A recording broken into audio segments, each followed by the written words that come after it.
Hello, everyone. Welcome to another episode of Matters That Matter.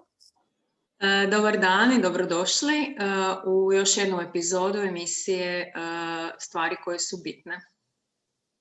I'm Simran and I'm in a conversation with my mentor, Suzy Singh.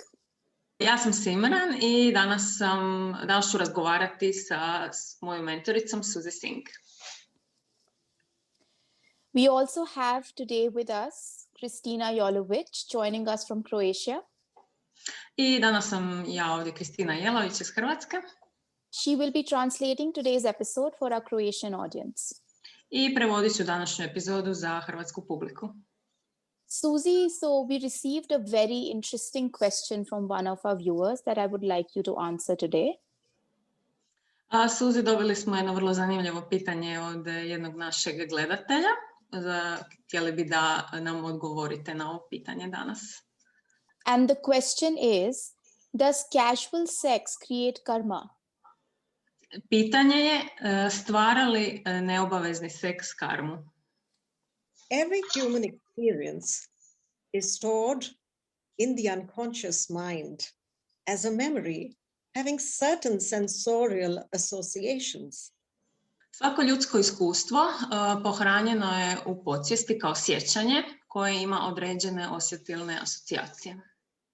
This is why a certain perfume or a song can instantly remind you of someone.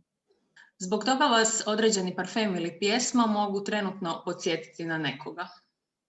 So when you engage in the act of casual sex, that memory is recorded in the subconscious mind as either a pleasant experience or an unpleasant one.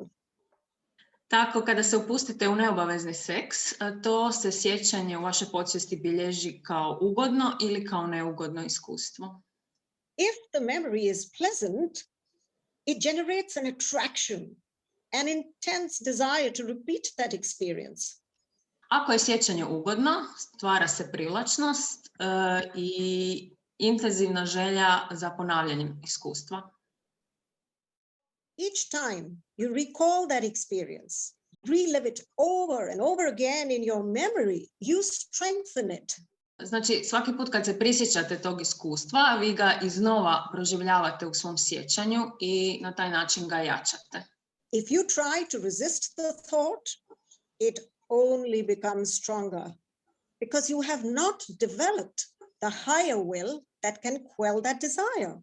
Ako se pokušate oduprijeti svojim mislima, one samo postaju jače, zato što niste razvili višu svijest koja može utažiti te misli, odnosno te želje. How do we know that the higher will has not been developed? Dakle, kako znamo da nismo razvili višu svijest? If your higher will had been active, you would have been able to resist the desire for casual sex in the first instance. Znači, da je vaša svijest bila aktivna, vi biste se odmah na početku oduprijeli toj želji za slučajnim neobaveznim seksom. So, what started out as a casual experiment, it activates and strengthens your desire to have more sex with that same person.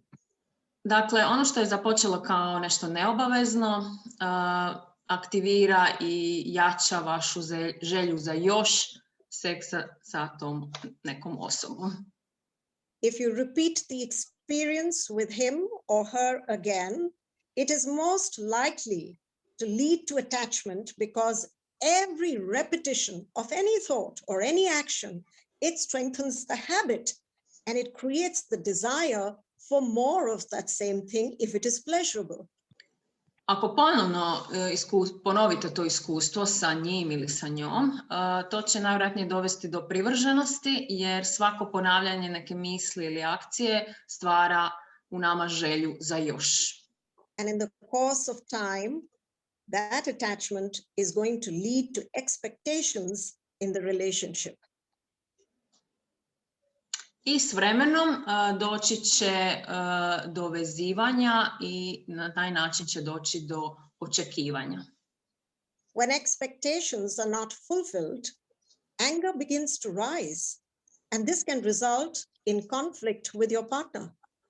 Kada se očekivanja ne ispune, dolazi do bijesa i to rezultira na kraju sa sukobom sa tim partnerom.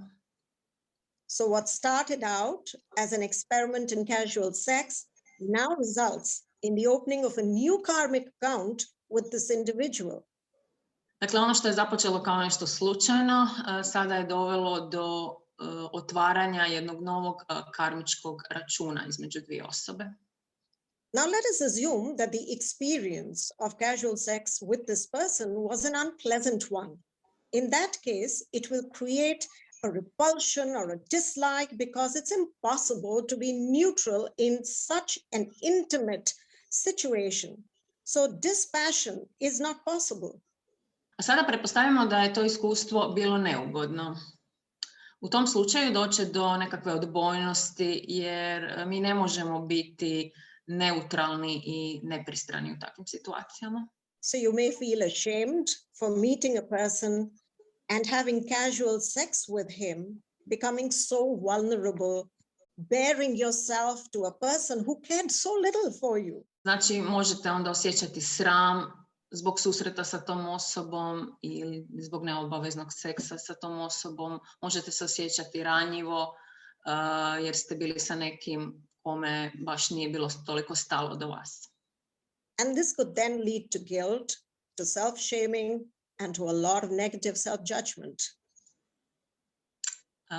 I to bi moglo onda dovesti do krivnje i do toga da se sramite sami sebe.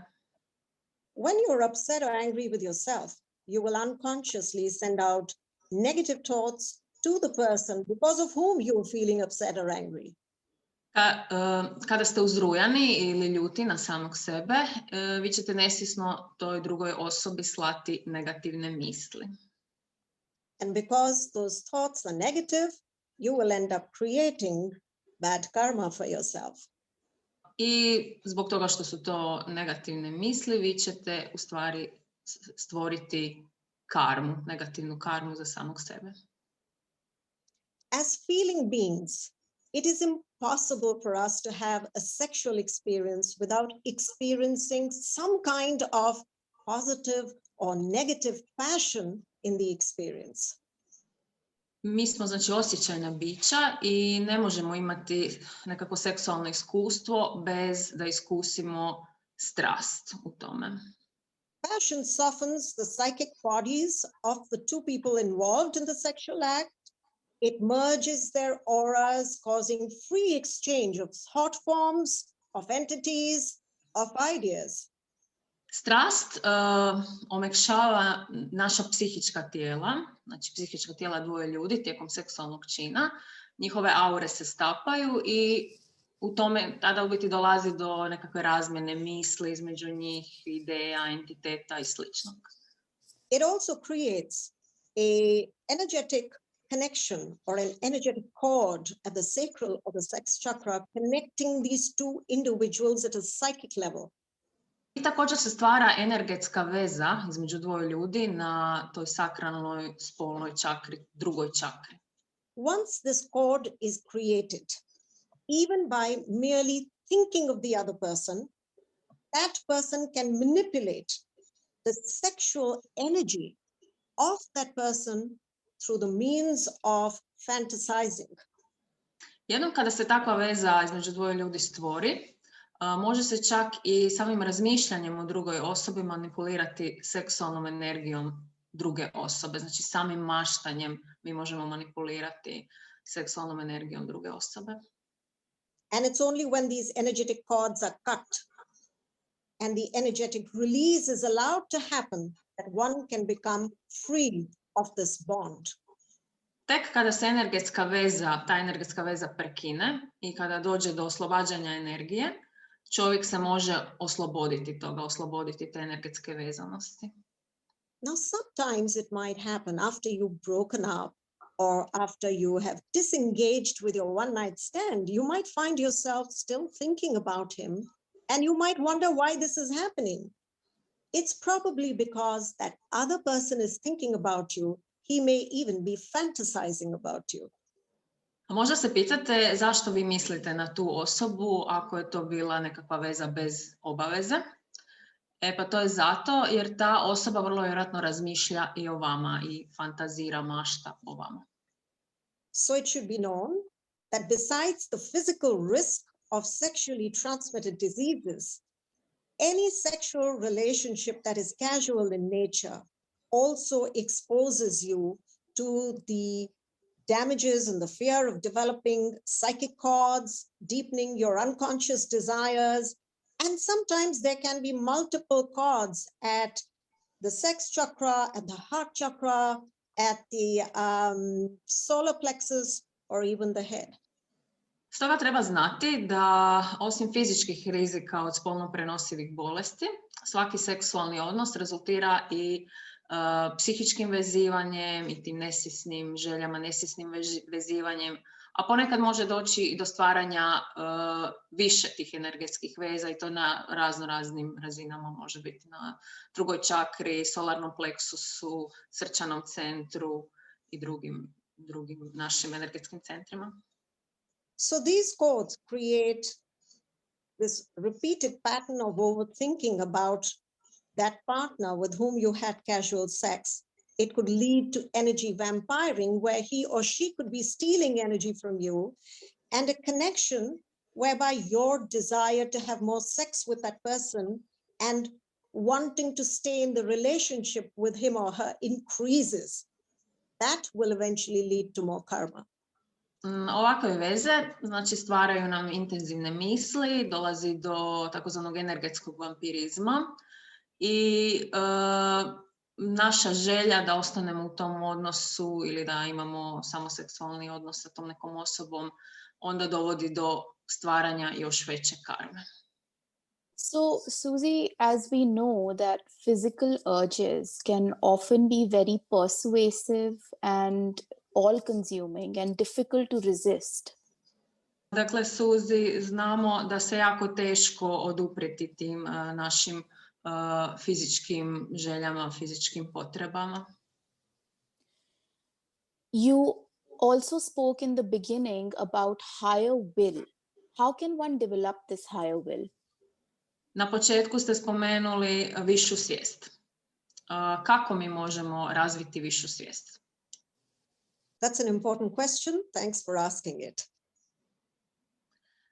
To je važno pitanje i hvala što ste pitali ovo pitanje. So there are two kinds of will, lower will and higher will. Dakle, postoji dvije svijesti, niža svijest i viša svijest. The lower will, it serves our habits, old habits, tendencies, which come naturally and spontaneously, easily to us. Znači, niža svijest se odnosi na naše prirodne potrebe, naše tendencije i takve stvari. Every time that we resist the force of our old habits, we are strengthening our higher will. Svaki put kad se odupremo tim našim ustaljenim navikama, mi u stvari razvijamo višu svijest. Example, if we are lazy and we decide we are going to go for a 5-kilometer walk every day, we will break the habit of being lazy. Naprimjer, ako smo ljeni i ako odlučimo da želimo ići trčati ili hodati 5 kilometara, mi u stvari na taj način odlukom znači višu svijest jačamo. Znači razbijamo tu ljenost u nama, tu ustaljenu naviku ljenosti. And if we understand that having casual sex is harmful for me and I can resist the temptation, then I'm building my higher will. Iako sada razumijemo da je neobavezan seks nešto što je štetno za nas i mi se odupremo tome, znači ne pokleknemo pred tim, mi znači na taj način jačamo svoju višu svijest. So two things are important to build the higher will. One is wisdom and understanding And the second is the resistance to habits. Znači, dvije stvari su ovdje bitne u razvijanju više svijesti. Prvo je razumijevanje, a drugo je oduprijeti se našim vlastitim navikama, ustaljenim navikama i obrascima. Thank you so much, Suzy, for shedding light on this topic. Puno hvala, Suzy, što si nam pojasnila sva ova važna pitanja. Especially because this is something that is not commonly discussed and not much information is available on this. Posebno zbog toga što se o ovome jako malo priča i ove informacije nam baš nisu tek tako dostupne. Thank you so much, Christina, for translating this episode for us. Hvala, Kristina, što si prevodila ovu emisiju. If you found this video helpful, please like, share, and subscribe to this channel. Ako smatrate ovo korisnim, lajkajte, podijelite na svojim profilima ili već gdje. Thank you for watching, and we will see you soon. Hvala što ste nas gledali i vidimo se uskoro.